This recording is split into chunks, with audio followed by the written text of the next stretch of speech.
اس کے بعد شیخ صدوق نے صوبانی سے روایت کی ہے کہ جناب امام موسیٰ کاظم علیہ السلام 10 سال سے زیادہ عرصہ تک ہر روز جو ہے وہ سورج نکلنے کے بعد سر سجدے میں رکھتے اور سورج کے زوال تک دعا و تفضر میں مشغول رہتے، یعنی عبادت کرتے اور سجدے کرتے۔ اور جن دنوں میں آپ قید خانے میں تھے، بس اوقات ہارون اس مکان کی چھت پر جاتا اور اس کمرے میں نگاہ کرتا کہ جس میں حضرت قید تھے، تو ایک کپڑا دیکھتا کہ زمین پر پڑا ہے اور کوئی شخص جو ہے اسے نظر نہ آتا۔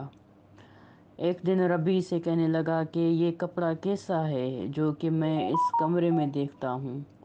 ربی نے کہا کہ یہ کپڑا نہیں ہے بلکہ موسیٰ بن جعفر ہے جو سورج نکلنے کے بعد سجدے میں چلا جاتا ہے اور زوال تک سجدے میں رہتا ہے۔ ہارون کہنے لگا بے شک یہ شخص راہب و عابد بنی ہاشم ہے۔